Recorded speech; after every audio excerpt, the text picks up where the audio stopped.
Watching all of these Gacha Life videos again as an adult has definitely been very entertaining for me, but also a little cringy all at once because it's just, there is so much gotcha logic, the typical mean girl, the girl who's pretty behind the glasses scenario, the alpha bad boy and stuff like that.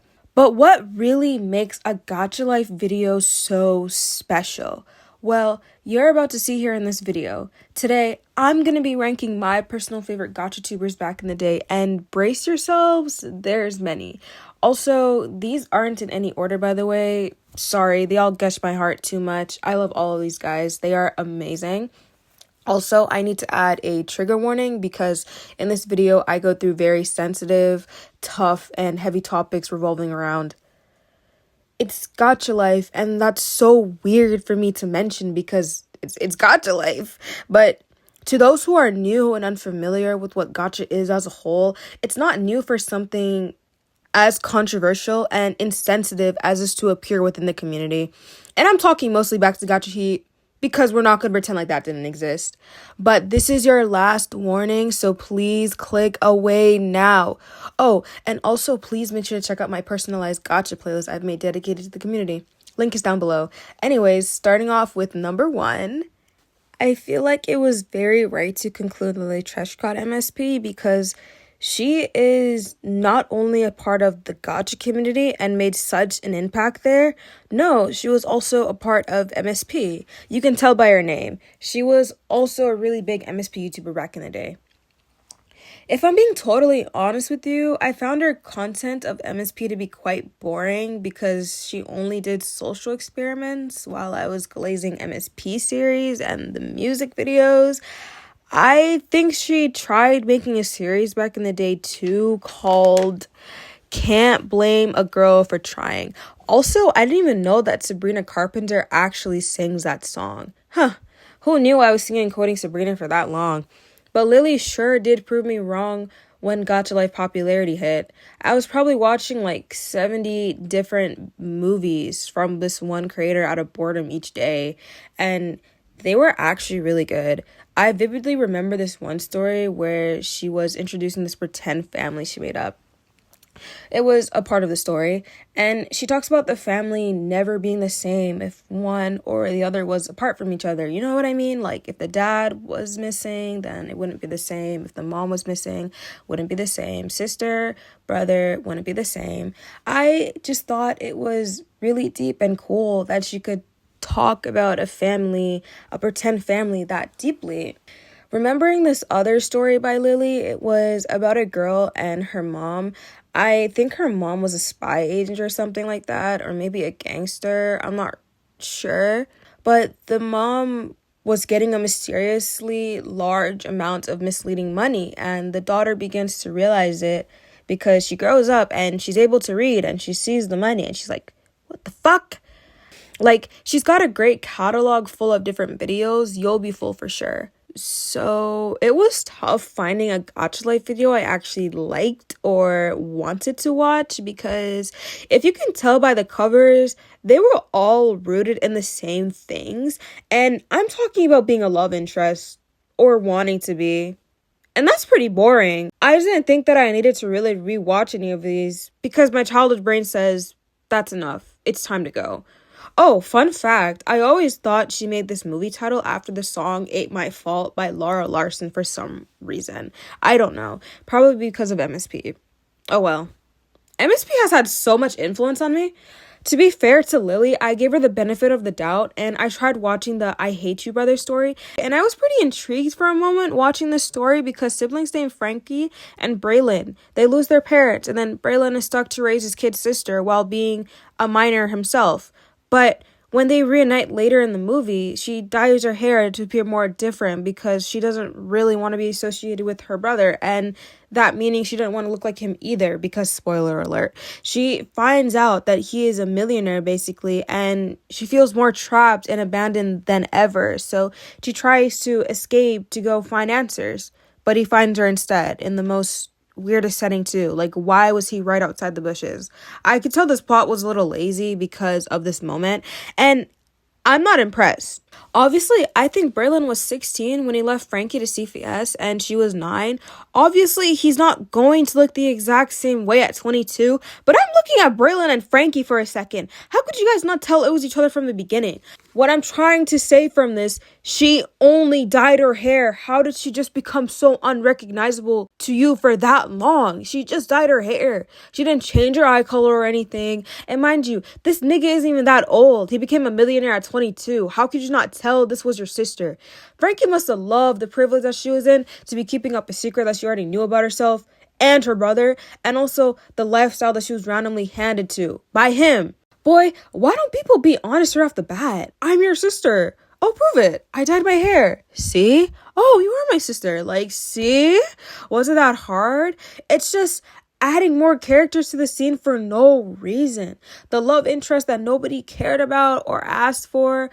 The really, really closeted, bossy mean girl who could be incredibly dangerous to Frankie, by the way. Because I can tell she's the type of mean girl to be really possessive and not want her boyfriend or any of her guy friends to help out other girls. But they would never act like that in front of them because it would affect their image and expose their self-centeredness. Like, this is just the same story repeated on. Nobody asked for this, to be honest. Now, moving on, we got PopStickleZ. PopStickleZ are also one of those people who naturally stick out for being authentically themselves. Actually, did you know that there is a head shape filter in Gacha Life, meaning that you can change your head size? And I did for a while, but I don't think I ever looked at those Gacha Life heads the same again. But PopStickleZ mentions not liking the regular head sizes in one of their videos, and that random fact to me made me feel like, yeah, they definitely stand out more, because who else really had a problem with the head sizes? No one, not anyone that I can remember. And PopStickleZ also does very mainstream storylines, which isn't a bad thing. I feel like they really knew how to give a story a name and always remembered to have background characters with the movies they'd bring to the world. Like, wow, that is a lot of characters. You're telling me you watch a single pop video and you don't think about the creator's authenticity with the character building? I gotta say, there is something a little more different in the air with this Gacha-Tuber. I've rewatched the movie She Belongs to Mr. Rich, and I gotta say, yes, it was really cringe, but it was really freeing to see my inner child look back at this now and just say, wow. That part when Arya's mom lost her job and Arya went out to look for work was so relatable because that was me not that long ago. I struggled to find work as well. And in this economy, you gotta have at least 3 jobs just to keep in the balance of minimum wage. Still, that's not even enough sometimes. It really breaks my heart to see Arya and her mom really struggle with being poor. Like, this is somebody's life right now. James's dad is an asshole and possibly a covert narcissist because he knew that niggas were still struggling and still decided to take away what they had. Like, who does that? Next, we got Room 13. Just like the Scream franchise, it starts off with 2 mysterious people that we never end up talking about again because it just moves on to the other designated victims who are also being set up for failure. 4 years later, a couple named Alex and Amelia decide to stay in the same hotel room of the past victims because I don't know, they're the new potential victims. Sorry, not sorry. If I had to rate this movie, I would give it a 4, low-key. Sorry, not a fan of horror, too predictable sometimes. Okay, now I'm playing My Criminal, and instantly the 2 twins at the beginning reminds me of Dipper and Mabel. I don't know, probably because of their brown hair being memorizing. Anyways, I think you can tell the blonde guy is the father. I was actually wondering where the girl with the blonde hair was because, well, she is the cover of the title. But there she is now, fighting with her father. Oh, great, we love those. Is everyone just the chosen one all of a sudden? Or is this just pretty privilege getting to me? I gotta say, if Laura was seen as unattractive to the boss, then he would have just killed her. Just an honest opinion. But then again, it's Gacha logic. There's always the chosen one by Lucky. Oh, never mind. He's talking about using her. She might be quite useful. Oh, that's what they all say. Why can't hardship guys just say what they mean and mean what they say? Like Raven. He clearly likes her, but in a weird way. Don't use people. Wait, did you find out why he couldn't shoot her last night? Because he finds her attractive. Duh, Becky. What is she doing here? probably the only right thing he's ever said in this entire movie. This bitch don't even got a mask. Yeah, her face is me the entire time. I felt like I was watching an action movie with the amounts of movements and screenshots taking place. It was kind of epic to see for a second. Alright, the next one. Icy Audi. This one is a little personal to me, but I really, really, really like the way this person edited and also customized their characters. Unfortunately, their channel is deleted, but that doesn't mean that they are forgotten. At least not by me. There is actual living proof of a video of theirs still being on the internet, and that is if you go check out Going Limited's channel and look up Gacha Life. There's actually quite a few videos of Gacha Life showing up there, and you should click on reviewing Gacha Life movies, and you should see from 541 that Icy Audi's channel appears. Going Limited doesn't show the whole video, but I think you get what I mean when I say that I really, really like their style of clothing. Smoking a cigarette right there. Look at him, he was smoking a cigarette. This guy right here, I don't know what his name was. Wait, hold on. Do they look like siblings? Are these people siblings? What? It was very different and very unique in a way that made Icy Audi stand out from the crowd like no other. And they still deleted their channel. I'm pretty sure their comment reacting to Going Limited's video is still up there till this day. But who knows? I know. Also, 2020 was such a perfect time being a Going Limited fan. I don't know why. He was awesome to me. But he quit or he just stopped uploading videos. Anyways, miss him. But I really wish I could say more about Icy Audi as a person. But unfortunately, the channel says it for itself. It doesn't want to be found. And that's okay. Noor sweidan / Gacha Nosa. Pretty sure we all called her Gacha Nosa back in the day. Watching some of her videos now as an adult definitely hits more to home because the music choices are just a cultural reset. I actually think now I like the music a lot better than the actual videos itself because rewatching from an adult point of view, they are just kind of gacha logic-y and just cringy. Finding a way how to describe Gacha Nosa now has been very difficult and challenging for me to find the words.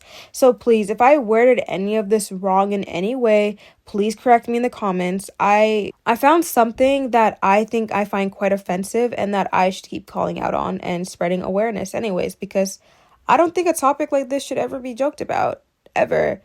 I don't think people realize that people go back and review everything they've ever seen in childhood. And there's nothing wrong with that.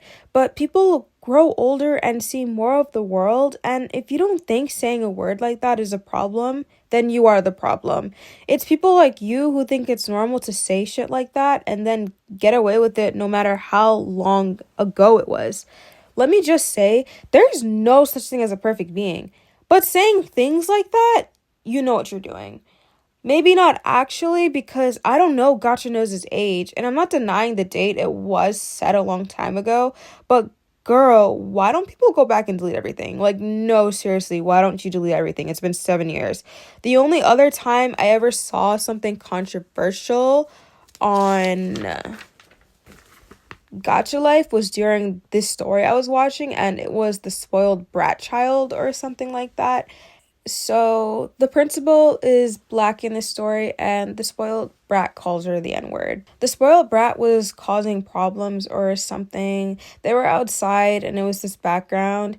I remember the principal actually sticking up for herself and calling her behavior out. So good for her. Amen. And obviously I saw this when I was so young, by the way. It's been years. But that moment has still stuck with me till this day. And not to mention Gacha Heat on top of that, which is gross. Did you know it was also on the news? I felt like it would have been very hypocritical and ignorant of me to ignore this comment. And yes, she is a really, really great editor. I would be lying if I said she wasn't. She was very talented to me and definitely kept little me entertained as long as she could because I clearly went back. This is not meant to spread hate to her or her family, but just to spread awareness. Accountability. Let this be a lesson. People go back. She was actually one of the first Gacha-Tubers I've ever discovered as a kid. And I loved her so much from the jump. Since Gacha life was relatively new to me, I just automatically loved the costumes that they wore, which were their everyday normal clothing. She only ever made music videos, but girl, I was so invested in what Angelica and Amber had going on. It was so good and was keeping me hooked every day. I swear to God, I was waiting for the next episode of this to come out every day. I would even purposely watch back her older videos just so I couldn't forget about her, because her uploading schedule was cooked. I swear to God, I would obsess over this channel. Also, the music was so good too. She had BB Rexa playing in the background, that Crazy But She's Mine song, Criminal by Britney Spears, Classic Hoodie by Hey Violet. Back to Nosa. Did you also know that some of her OCs are actually based off real people in her life? I know that from a very old video I watched of her. It was one of her Q&As. I can't believe I still remember that after all this time. It's been a while. But that's just the love language. She never came back. Now, moving on to Gacha Wow Studios. I still remember the date of actually discovering this exact channel as well. It was November 14th, 2018, which is crazy to me. I've been there, Mackenzie. If you're watching this, hi. I vividly remember this channel being super funny and making me laugh. It was a comfort channel for me for a while, and I loved it so much. I think I just thought some of the characters were really funny. I also really liked Zach and Angela's relationship. See, this is why I can't be parasocial. I wished Zach and Angela were real people. Zach and Angela ended up having a pretend kid at the end, which was so cute too, but I miss them. It's 2025 now. Like I said, the creator was so creative with being super funny. You know that one person who's really good at something, but they are also just as good at doing this other thing? I'm only saying they only got potential to do good. I'm not trying to put Gacha Wow Studios in a box or anything, but they were more funny, which means I really disliked a lot of their movies. Never understood why they made them so long if nobody was going to watch them. Sorry, but they low-key fell off after all those mini movies. Just saying. They're still amazing though.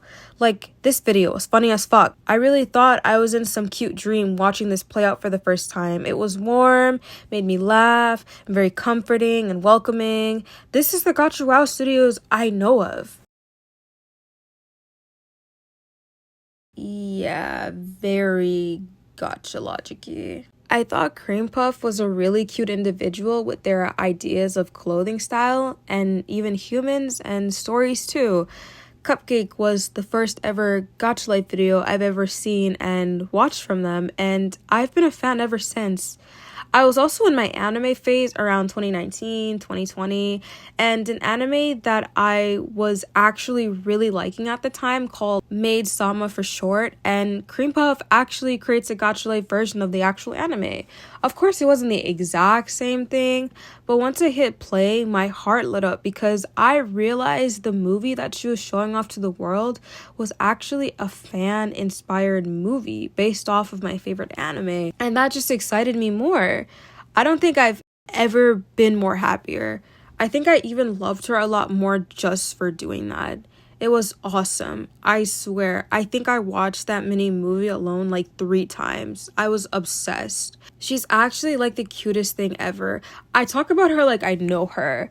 Anyways, I remember her doing a face reveal and basically talking about her braces journey or whatever. I think she was just showing off pictures of her and her new braces. I don't know. It was a vlog I watched a long time ago, but I just remember her looking so pretty. Seeing some of these videos now from an adult point of view really hits different when you are still in love and inspired by the outfits. Mostly the pink ones. I mentioned this already, but I really like how she's really outside of the box with her character's OCs and not afraid of being expressive with herself and giving her characters an actual name. Like, dude, they aren't even living in Gacha world to me anymore. It's Cream Puff's own world. She's super creative with her art style, and I love her for that. This one was one of my favorite videos back in the day because I just really liked the way she made her OCs. It felt like being in a BoJack Horseman world, but in space.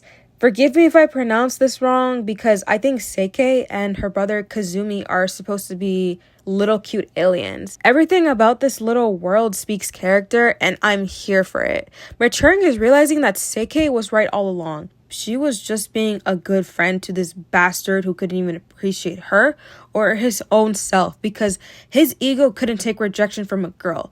You really gotta have a low sense of self-worth to really change up your whole identity for someone else. Like, who does that? I was so mad she kept chasing him. Like, you are so cute. Yup, his fault. But also, I don't really blame him for acting that way.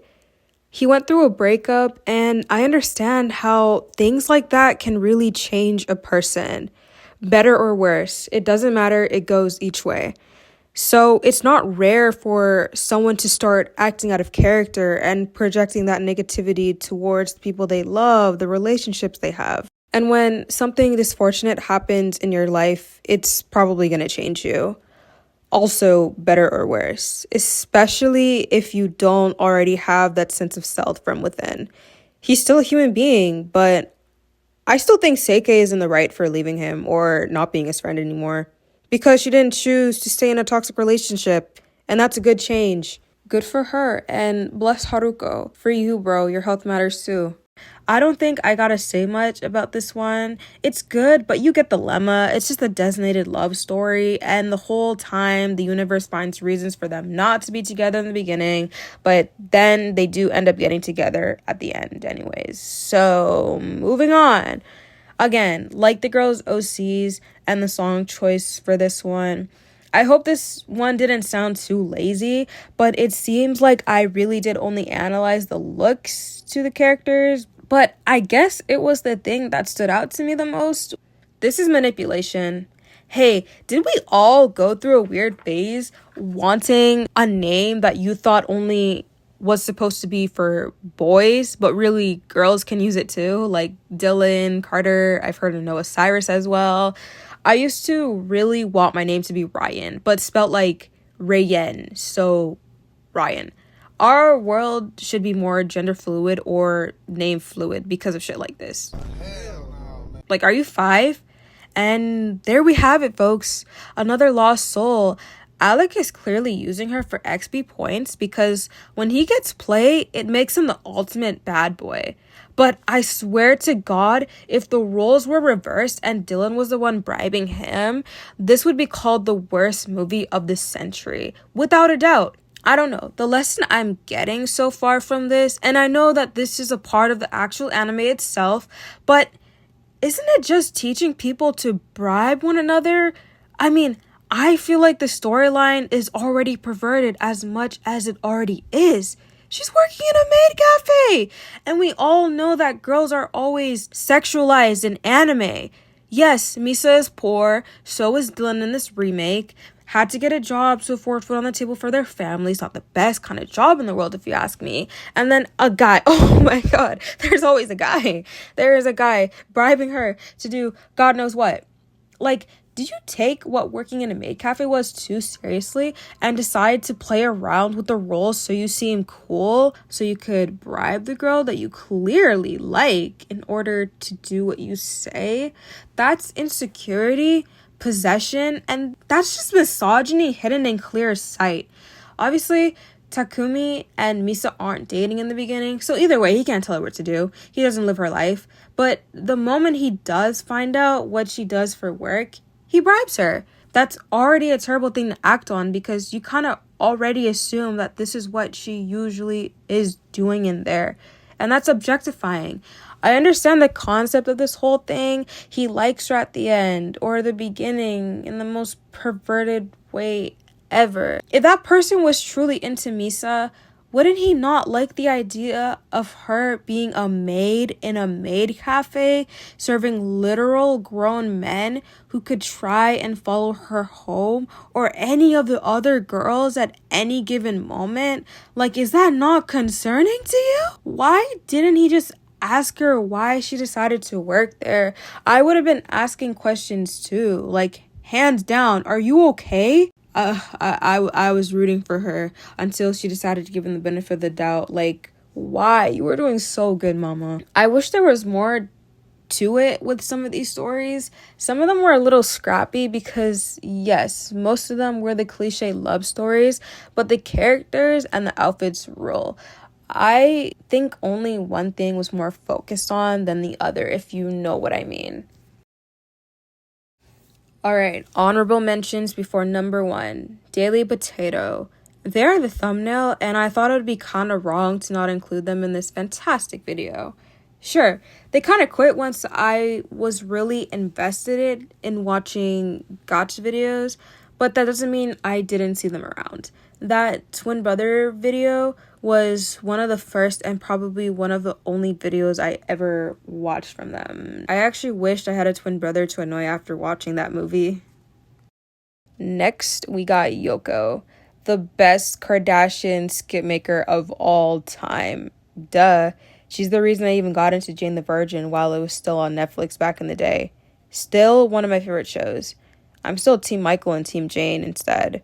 I'm still really devastated from that disaster, man. Laysha 1997. I remember actually watching this in front of my cousin. I think we were both 11 or 10 years old at the time. And yes, this is another very old-timey Gacha-Tuber because they were one of my first ones as well. But I really loved them, and I just remembered showing my cousin different parts of the story, and I remember just talking about the story so passionately. She got annoyed with me and was like, "Why do you talk about this all the time?" Of course, I kept watching it anyway, but you see, that's how invested I was in this actual series for real people in my life to be annoyed with me. Anyway, I swear this person made the hated savage child a trend. The hated child was already an ongoing trend in the community. It's a very common storyline. Even if you looked it up, you would find so many different copies.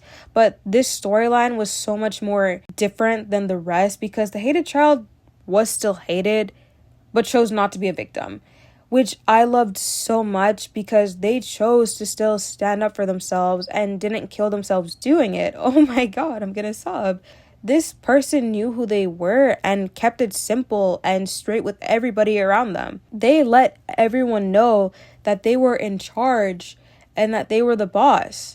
Not the mom who hated her from birth, not the daughter who learned to hate her sister through common gacha logic. No, because she knew herself and stayed true to herself, and that's inspiring being in a room full of vultures. She was also a mind reader too. I'm not choosing to be a vulture just because you guys are snakes. I'm gonna stay as the golden eagle instead. She was inspiring, and also it was nice seeing her kick some ass too. It healed something in me seeing someone who could be so hated for no reason, just for existing, be so powerful. Absolute cinema. This deserves number 1. Now, for number 1, a drum roll, please. Nobody.